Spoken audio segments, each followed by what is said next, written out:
տարի հետո է Վարաֆային Սուդան անկախ։ Իսկ հանրաքվեի հետ կապված ժամկետները, դուք գիտեք, որ սա էլ այն գլխավոր պնդումն է, որ արվում է իրենց կողմից, որ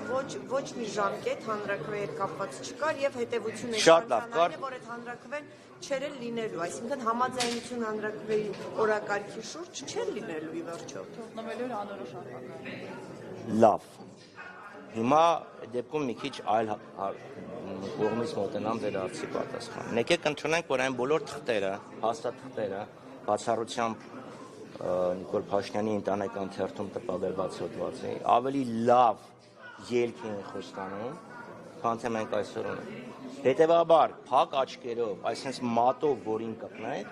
շատ ավելի լավ ելք է խոստանում, քան թե ինչ-որ հիմա ունենք։ Նույնիսկ եթե Ադրբեջանը սկսի ձգձգել այդ հանրաքվեի հարցը, ինչ է տեղի ունենում, ունենալու է միջազգային անվտանգային երաշխիքներ սահմաններին, ունենում է իր միջազգայինորեն ճանաչված ժամանակավոր վարչակազմ, ունենում է իր ԱՊՊԱ շրջափակում եւ ունենում է իր Քարվաճարը եւ Քաշաթաղի հյուսիսը, նախին Լաչինի շրջանի։ Այսինքն դուք կարծում եք, որ 19-ի այդ փաթեթին Ադրբեջանը համաձայնելու էր, Ես չեմ անում Ադրբեջանը ինչ էր անելու, բայց ես գիտեմ, որ Փաշինյանը դրանից հետո սաստկացրել էր հռետորաբանությունը, եւ ես ուղղակի չգիտեմ, ինքը գիտակցում է, թե դա ինչ հետևանք կունենա, թե դա արել է առանց գիտակցելու։ Ուղղակի դատելով իր վերջի 2 տարիների գրառումներին, որ ես գիտակցված չեմ գնացել պատերազմի կանխմանը, ենթադրում եմ, որ ինքը գիտակցել է դրա հետևանքը։ Պարոն Խաչատրյան, նույն Նիկոլ Փաշինյանը եւ իշխանության անդամները ասում են, որ բանակցությունները փակուղում էին, դրա համար Սերժ Սարգսյանը նամակ էր գրել Վլադիմիր Պուտինին եւ այլընտրանք չկար քան պատերազմը։ Բանակցությունները փակուղում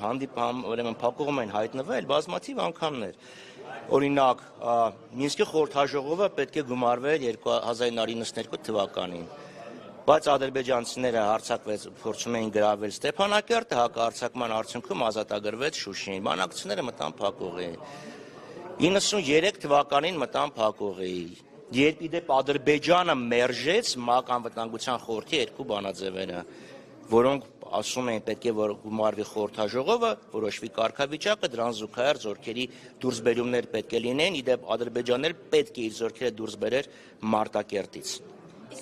Դա ներողություն եմ խնդրում եմ։ Հետո 96 թիվ դանից հետո գալիս է փակուղի, հետո 98 թիվ փակուղի մինչև 2001 թիվը, հետո փակուղի մինչև 2004 թիվը, հետո փակուղի, երբ առաջարկվեց այսպես կոչված այդ նորացված սկզբունքները։ Եվ իդեպ էլի Հայաստանի կողմից բողոք է գնացել, եւ այդ բողոքի արդյունքում պաշտոնազրկվել է Մեթյու Բրայզան եւ մնացած 2 համանախագահները։ Այսինքն process-ը ինքը գալիս է ինչ որ մի կետի կողմերից մեկ Ադրբեջանը խոչընդոտում է Քիվեստում, Կազանում փակուղի, հետո նոր առաջարկ, այսինքն որ հայտնվել է փակուղում, դա չի նշանակում ինքը եզակի մի երևույթ էր։ Դա առաջինն է եւ երկրորդը։ Չմոռանանք, որ Նիկոլ Փաշինյանը հայտարարում է, որ ինքն է սկսել իր կետից։ Այսինքն ինչ եղել է, լավ պատկերացրեք, այսօրվա աշխարհը դիտարկվում է մեծ պայթյունից հետո։ Ինչ եղել է մեծ պայթյունից առաջ, այսօրվա աշխարհը, այսօրվա ֆիզիկան չի դիտարկում։ Հիմա այդ ինքը սկզբունքային ենք, պետք է ասի ինչ եղել է գնացել է, ես իմ զրոական կետից եմ սկսել։ Իր զրոական կետից հետո 18-19 թվի առաջարկներ են։ Եկեք ընդունենք, որ եթե Հայաստանը համաձայնվեր, առնվազն Արցախը կստանար միջազգային երաշխիքներ։ Պարոն Խաչատրյան, բանակցային փաստաթղթերը հրապարակվեցին, դուք ասում եք աղճատված մասամբ են հրապարակվել, այնուամենայնիվ կան փաստաթղթեր, որոնց հիման վրա դուք կարողանում եք ասել, որ Փաշինյանը տապալել է բանակցային գործընթացը եւ այսինքն լավ անցյալի հետ կապված մենք ասում ենք, որ այսպիսի արձանագրում ունենք։ Հետևանքը ո՞րն է լինելու։ Հետևանքն է, որ մենք այսօր ունենք։ Որպես ընդդիմություն հիմա ինչ է առաջարկում։ Այս պահին ուզում եմ հասկանալ, բացի այդ հետևություններ անելը։ Նայեք, այդ փաստաթղթերը, որ ինքը հրապարակել է, կարող է կոնկրետ բառը չգիտեիր, բայց գաղափարը գիտեիր։ Իմ համար հետաքրքիր է 19 թվականի փաստաթուղթ, այսինքն այս չի, որ մեր առաջարկը, մեր վարվելակետ, մեր գործողությունները ինչ որ բանով սանից ազդվեցին։ Ասում ենք, էլի կրկնում ենք, Քիվեստի ունես տպի, եթե չունես ինչ ես խոսում։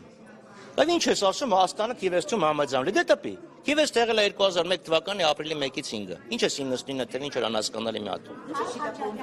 Որովհետև ինքը հասկանում է, որ Քիվեստում ինչը դրվել է սեղանին, այն չի, ինչ այստեղ հանրայնացվում է։ Մինսկի խմբի լուծարման որոշումը